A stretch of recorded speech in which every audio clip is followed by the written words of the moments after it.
In a few days, the island celebrates our 58th anniversary since becoming politically independent. But we've decided to start the celebrations a little early, as we'll share some interesting facts about our rich cultural heritage.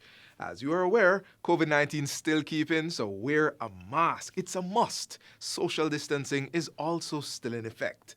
Nonetheless, we have a lot to be thankful for. Let's continue to be resilient and strong as we celebrate Jamaica 58. Your Jamaica Magazine program continues after this short break. I'm your host, Theodore Henry. Stay with us. Whenever you hear the following tone, the Office of Disaster Preparedness and Emergency Management, ODPEM, will be giving information on an emergency situation affecting the island. Please be on the alert and listen to your radio and television for further information.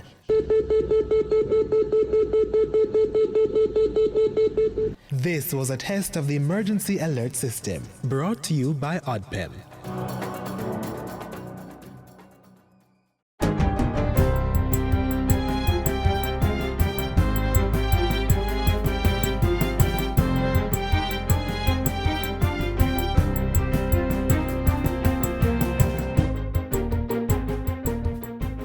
Good day, I'm Stephen McHugh, and this is your JIS News for Monday, August 3.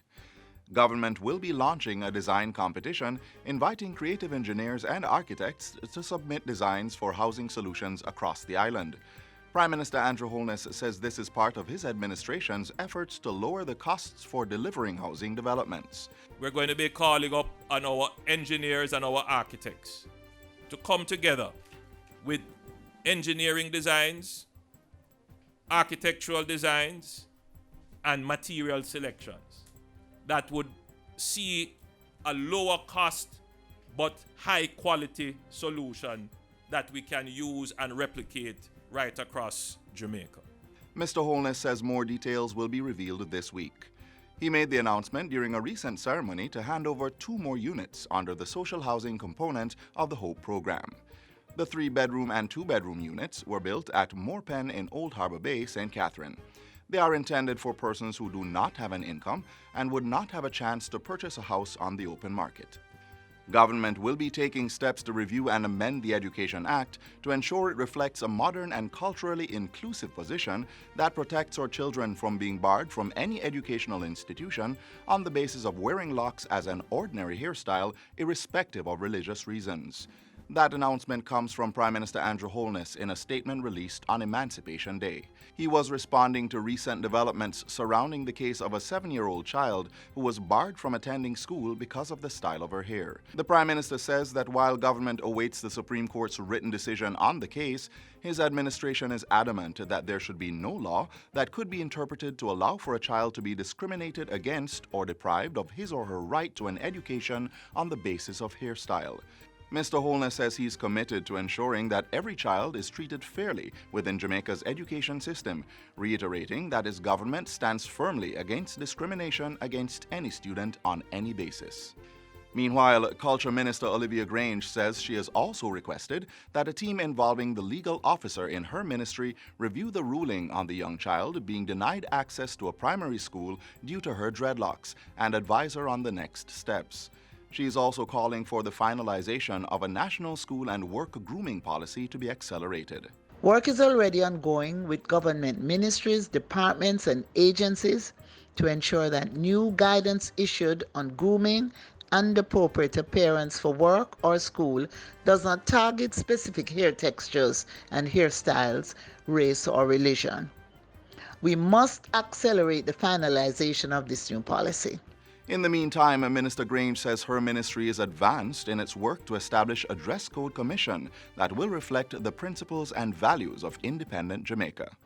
A dress code policy will be promulgated very soon to reflect the principles and values of independent Jamaica, promoting respect for our cultural identity and expression, inclusivity and diversity, and will also take into account our other realities, ranging from the economic to the climatic factors. The policy will set the tone for other needed areas of reform, including changes in our legislation. Negotiations are advanced with one private laboratory to begin COVID-19 tests as early as this week.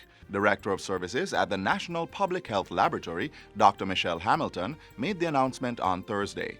She was speaking at the Health Ministry's weekly virtual COVID Conversations press briefing.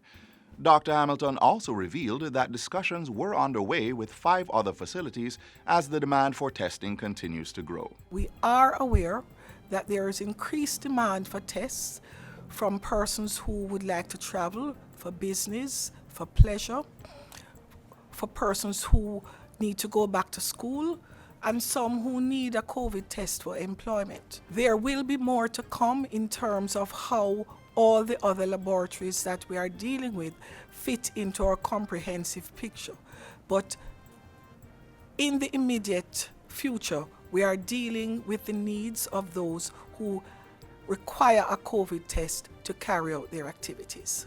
Dr. Hamilton pointed out, however, that not all public hospitals and laboratories in the island will be able to conduct COVID testing because the polymerase chain reaction PCR test that is being utilized in Jamaica requires sophisticated equipment and a fairly complex laboratory.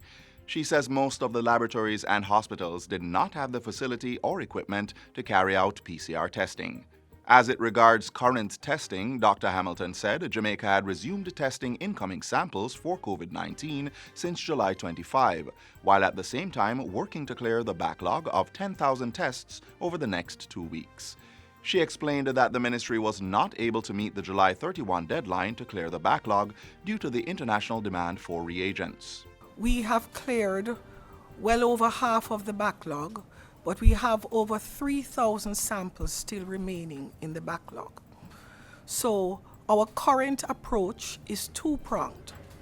Over the next 2 weeks, we will complete the clearance of the backlog samples. Samples arriving from the 25th of July will now be tested within our usual turnaround time of 24 to 48 hours. And finally, Culture Minister Olivia Grange says the restrictions put in place to contain the spread of COVID-19 will not dampen our spirit of independence this year. She was speaking at the Emancipation and Independence Thanksgiving service held on Sunday at the Portmore Church of God in St. Catherine.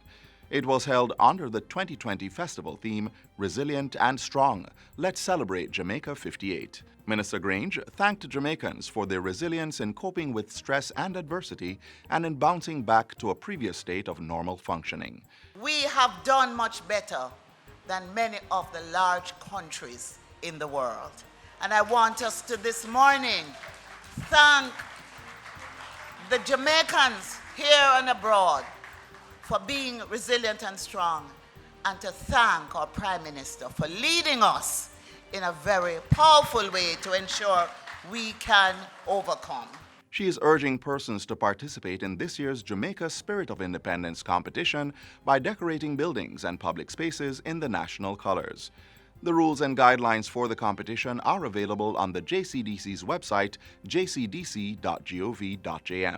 Jamaicans at home and abroad are also encouraged to tune into this year's live stream of Grand Gala. As in previous years, the event will be shown live on television of our Grand Gala. But this year, it will not be the Grand Gala. It will be called a spectacular. And this is being beamed from the television studios and virtually online. And that's it for JIS News Today. I'm Stephen McHugh. Thanks for watching.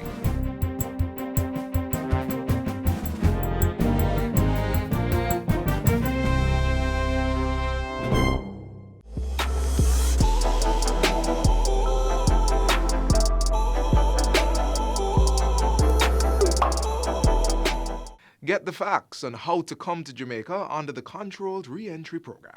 Jamaica's borders are slowly reopening, and I know for many like myself, it couldn't be a happier time. From March 21 to June 15, many of us were unable to be in physical contact with our family and friends overseas. We know why. COVID-19 caused our borders to close. Yes, COVID-19 is still around, but fortunately for us, the government has put in place several measures to allow our peeps to come home and others to visit. So if you want to know the procedure on how to come to Jamaica, hassle-free of course, stick around.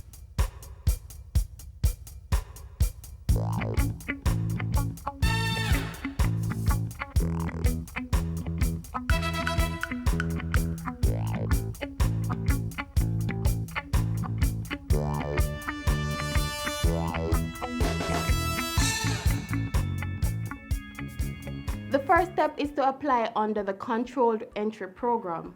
There are two portals, one for residents and another for non-residents.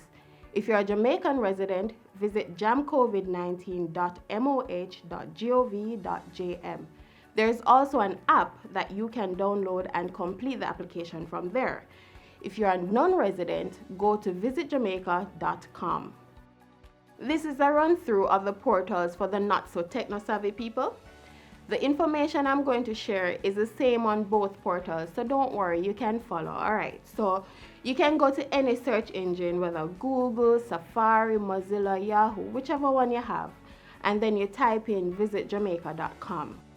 On the screen, you'll see Get a Travel Authorization. Click on Apply for yours here. It will then go to a new page that asks, do you live in Jamaica? Yes or no? You click on the one that's applicable to you. Once you do that, you'll come to a page that asks for an email address so a one-time password can be sent. And then you fill out the form, name, date of birth, passport number, address, the works. You'll also be asked to answer questions related to your exposure to COVID-19 and your current health condition. If you're a Jamaican resident, you'll be asked questions to verify whether or not your home is suitable for a mandatory 14-day quarantine period. And guys, if your house isn't right for home quarantine, you don't have to worry. The government has facilities that will accommodate you. After you complete and submit the form, review will take place. The Ministry of Health and Wellness and the Passport, Immigration and Citizenship Agency will do the review and approval process. From what my friends and family have told me, the length of time from submission to approval is just a few days. So once you've been approved to enter the island, you're issued a digital travel authorization. Remember, this certificate is a MUST. You cannot check in on flights or board ships coming to Jamaica if you don't have the certificate.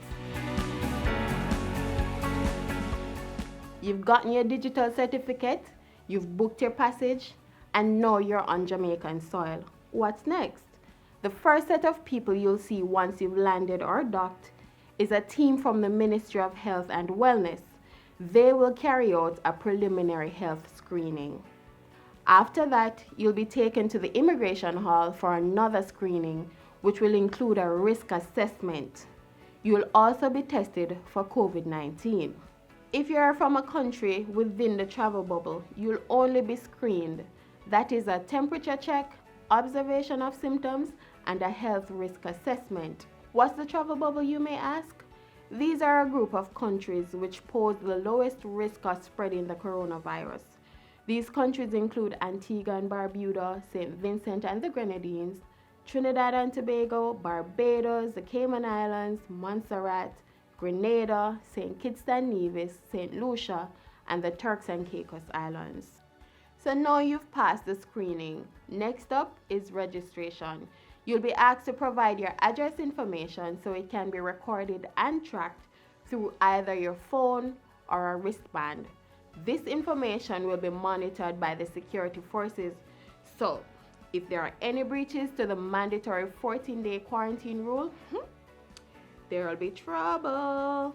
As usual, you'll be responsible for your own transportation unless you're being quarantined at a government facility. For visitors to our shores, they should follow the COVID resilient corridor, which runs from Negril to Port Antonio along the north coast of the island. And there you have it, an easy breezy return to the rock. And guys, before I go, I want to encourage you to continue to practice your regular sanitization. Wear your mask when in public. Wash your hands regularly with soap and water. Use sanitizer with at least 62% alcohol base and avoid touching your mouth, eyes, or nose. For health's sake, let's protect ourselves and our loved ones.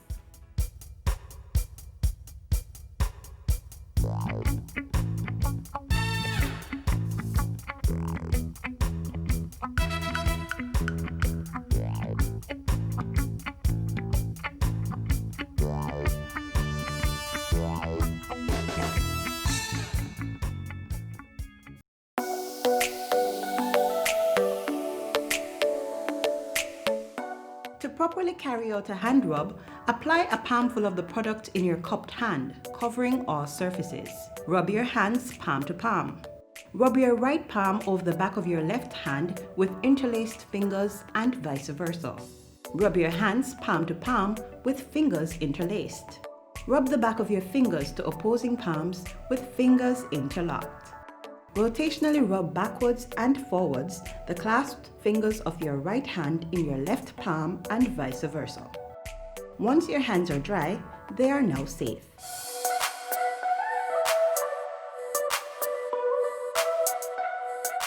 How well do you know our national flower, the lignum vitae? Get a refresher course next.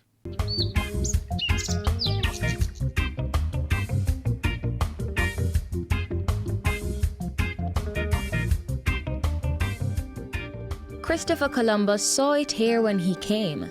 It means wood of life in Latin.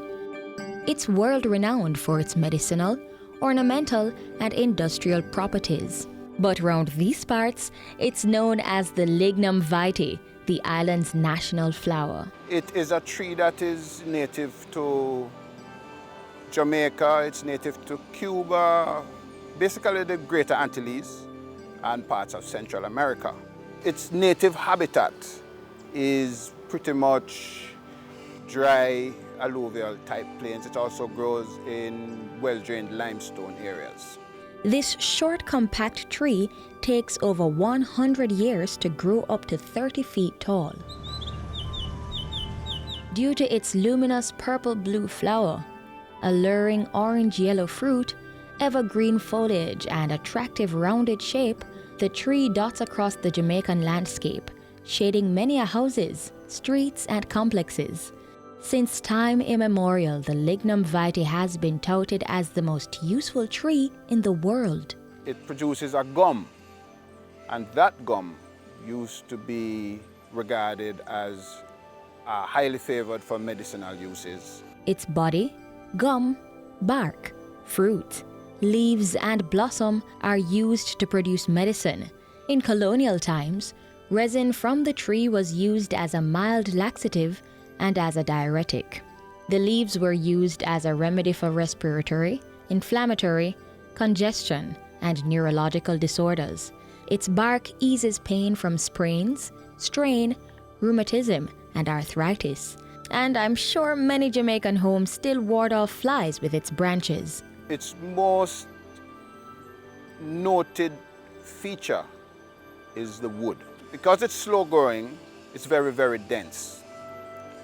And that density and the weight of it gives it a number of industrial uses. That's because the lignum vitae is infused with an oil which makes it waterproof.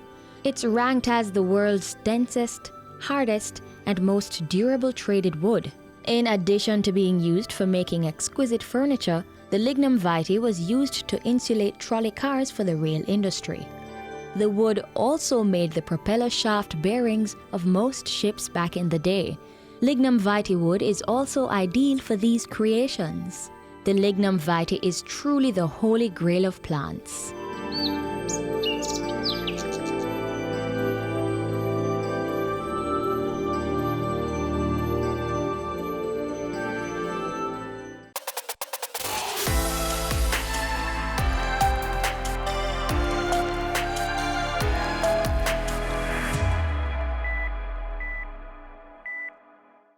Up next, we highlight the island's first and only national heroine. Lend me a nanny now. Nanny?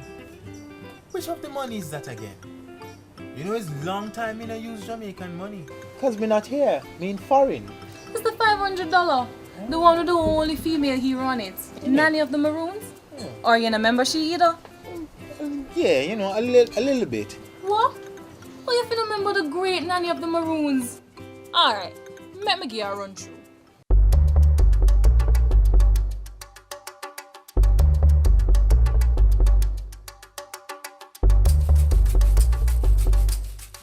Today, Moortown and other communities in the Blue and John Crow Mountains of northeastern Jamaica stand as permanent reminders of the bravery and fortitude of the island's only female national hero, Nanny of the Maroons. Nanny was among a group of brave enslaved men and women who dared to resist their master's rule by running away. These runaway slaves formed communities in the hilly interior of the island and fiercely protected them from the Spanish and later the British. After decades of warfare, the British finally yielded by recognizing the Maroons as an independent people with the signing of a treaty in 1739. The autonomy of the Windward Maroons is largely due to Nanny's tenacity as a revolutionary chiefess. Most of what we know about Maroon leaders, including Nanny, has been passed down through oral history, but that hasn't diluted her prominence in Jamaican folklore. According to stories, Nanny came to Jamaica as a slave from the Ashanti tribe of the Akan region of West Africa. It is said that she, along with her brothers Akompong, Kojo, Johnny, Coffee, and Kwaho, ran away from a St. Thomas plantation, settling in the mountains of Portland. Nanny remained in the Blue Mountains while her brothers branched out into other mountainous regions on the western end of the island. Popularly known as Nanny Town, Tony River, as the Maroons called it, was led by Nanny. Nanny's community was well organized, with its members surviving on animals raised and hunted, as well as crops grown and raided from plantations. Security came in the form of the location of the community high in the Blue Mountains, weapons seized in raids, and traditional African weapons of bow, arrows, and spears. Tony River was destroyed in one of the many fights between the Maroons and the British, causing Nanny to move her community deeper into the hills to what is now present-day Moortown.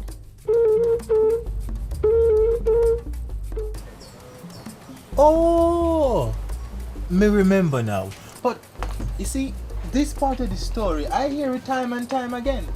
But what I'm curious about though is what kind of woman she was. I mean, like, with all the fighting to maintain freedom, a family. Did she have any husbands? Yes, man. Nanny was a woman for all seasons. From the stories me hear, she didn't marry a man named Ado, but them never have any children. That no means that she never married any children, you know. She was mommy nanny, granny nanny. She helped raise most of the children in Tony River. Innit? Nanny was our mother. She was our queen, she was our priestess, and she was our chieftainess. Because she operated in all four roles, right? She was mother for the entire community. She was royal, she was regal, right? She was a queen. In terms of the spiritual ways of the community, in the guiding of the community, she was that person who would take on that role for the community. She was a military strategist for the community as well, so therefore she was a chiefess.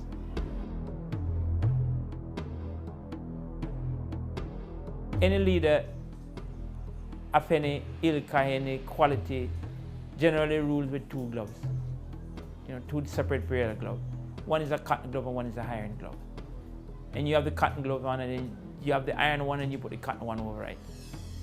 And Queen Nanny did just that, making a community out of different African tribes with kindness and compassion.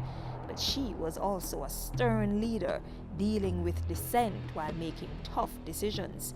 Nanny was not only the political and military leader of her tribe, she also served as spiritual leader. Before Nanny and the Maroon warriors would go off to battle the British, she would prepare them for ambushes, the popular style of Maroon combat.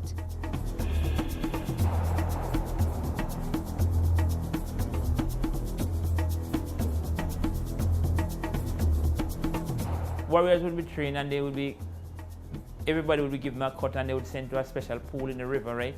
Where they could go and dip in the water. And if you come back out and your cut is not well, then you don't go to fight. But anybody who dip and come back out and they cut as well, then they can go into fight.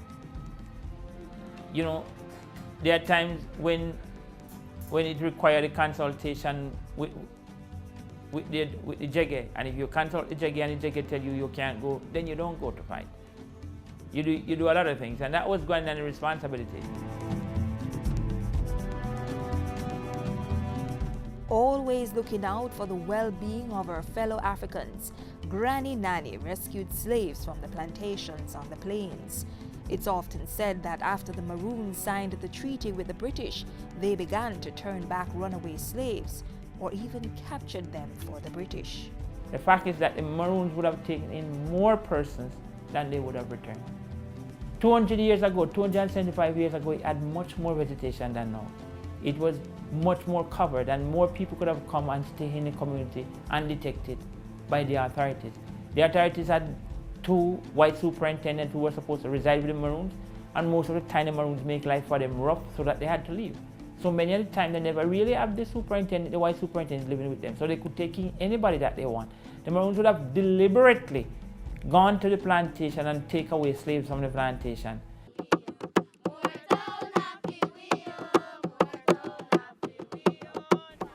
What about her death though? Like, how did she die? Well, the British want people to believe that them loyal slave copy did kill her in the war. But the Maroons themselves Nanny lived long after the war ended. She buried in a bump grave in Moortown. A legacy. Talk to me about her legacy. Legacy. Today, Maroon communities such as Moortown is warrior spirit and Maroon heritage alive. We like Jamaica to know that the generation is still here and we're still keeping the things together. We dance, so Jamaica can just keep on, come and who want to can come and visit the community, and we're here, to take you on the tours wherever you want to go. You want to go to Nanny Falls, you want to sit and reason about Nanny. We're still here. It's not like the culture dead out or anything like that. So Nanny was truly a mystical woman of all seasons. Yes. Like when we tell you more about the heroine, we can get the Nanny now. You're not easy, but no problem. You can have your Nanny.